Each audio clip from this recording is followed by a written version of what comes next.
hidden within all of the storms of your life is the peace that you desire. Dr. Wayne Dyer presents a new interpretation of an ancient wisdom text, the Tao Te Ching.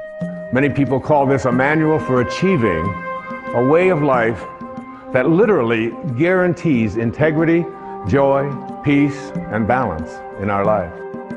Change your thoughts based upon the wisdom of the Tao, and your life will change. Join Dr. Dyer as he reveals how to live the wisdom of the Tao and achieve higher consciousness. When Change Your Thoughts, Change Your Life airs next.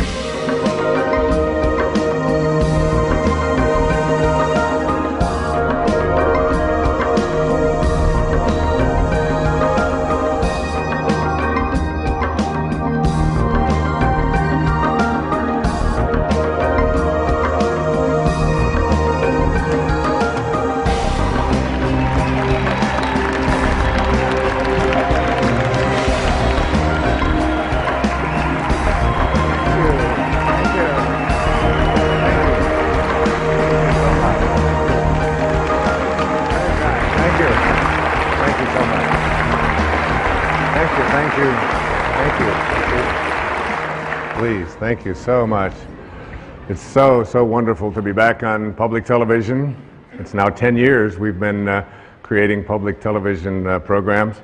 It's been a wonderful journey. I obviously support public television. It's a way to bring higher consciousness to our entire country, and I'm proud and pleased to be here. This is a program about changing your life. Not in the traditional way that we think of when we think about changing our lives. Usually that means changing your behaviors, retraining yourself, getting new habits, going out and trying them out and changing your life. This is about changing your thoughts, and then your life will change. Change your thoughts, change your life. It's the name of this program, it's the name of the book. It is something that I very strongly endorse, that we have within us the ability and the capacity through the way that we use our minds and the way that we process things and events to make our lives totally shift and change around. And I can tell you that it doesn't make any difference what age you are, whether you're a teenager watching this or whether you're someone in your 60s, 70s, 80s, or anywhere along the way. You can make that change. And I'll tell you, it happened for me. 2 years ago, on the 10th of May, I turned 65, and the next day, on the 11th of May, I had a life-changing thing take place for me.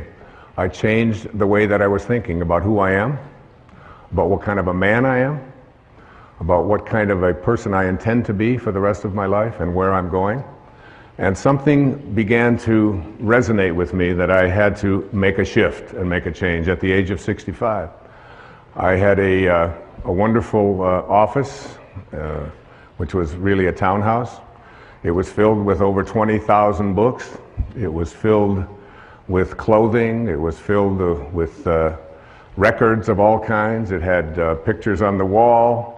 I had awards that I had received over the years, and everything that I had accumulated, literally, in this physical world, had accumulated in that office.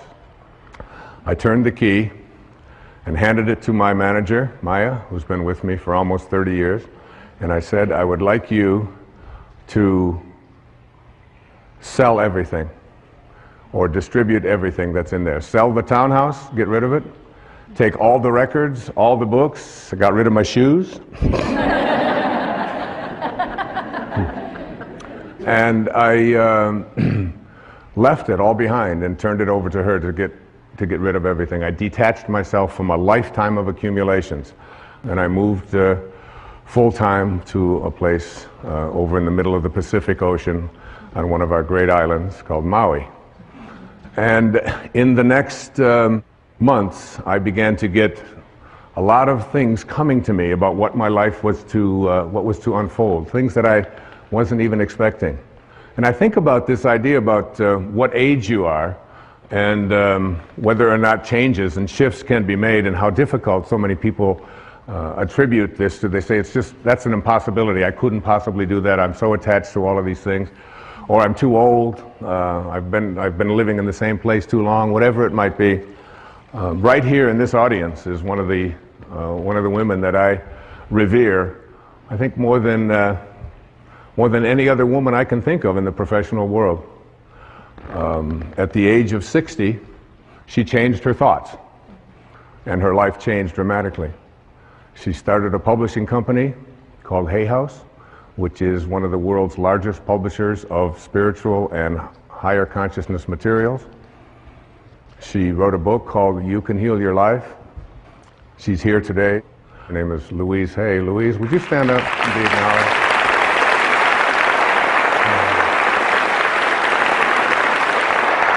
Thank you, sweetheart. Louise, with a great number of people from all over the world, just celebrated her 80th birthday. So,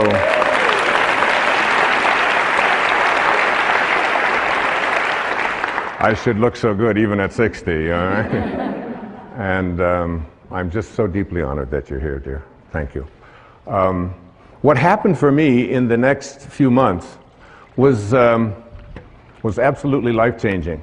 I had a friend tell me who was severely addicted to all kinds of drugs and alcohol, who was basically very close to death. He refused all kinds of treatment. He wouldn't go through the programs and so on.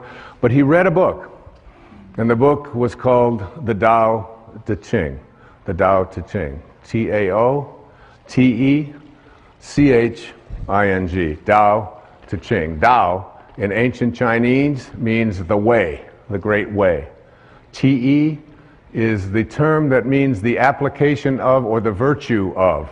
And Qing, in ancient Chinese, means book. So it's the book for applying the virtue of living the way. That's what this book means. And he told me that, and I thought, I've heard of the Tao Te Ching, I've heard of Taoism, I'm familiar with that. I had read about it when I was in college. I'd even lectured a little bit about it when I was teaching at a university in New York City, at St. John's University. It was something that I had sort of a cursory awareness of. But it wasn't something that I was really profoundly interested in.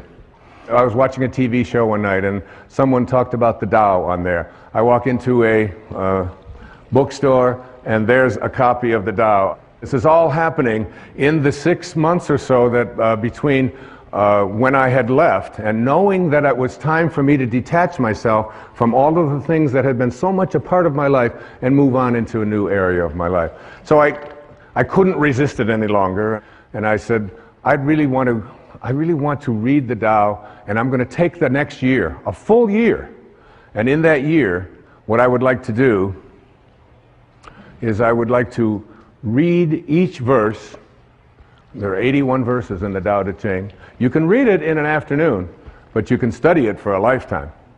And in the studying of this, I said I would like to just take those 365 days for the next year, and in every 4 days, I'm going to read one verse. Some of them are only 4 lines long. Some of them are 12, 16 lines long. I'm going to create for myself a way of seeing if I can live this Tao. And what I did was I would read it, then I would meditate on it, I would walk on it, I would go swim on it. When I would do yoga, I would practice it, and then I would sit down after the 4th day, and I had a picture of the man who was considered to be the author of this, although there's no historical actual record of his name is Lao Tzu. This is the visage that I looked at. This is the image of an artist's drawing of Lao Tzu. In ancient Chinese means old man. Old man. He was the old man who was living in China in the time of the warring states, and he decided he didn't want any more to do with war and violence and hatred and killing and all of the things that were so much a part of his world. And he got on his oxen and he left, and before he left to go off and be by himself, he dictated some 5,000 Chinese characters, these 81 verses that became the Tao Te Ching. There are some people who call the Tao Te Ching the wisest book ever written. If you Google this thing called the Tao Te Ching,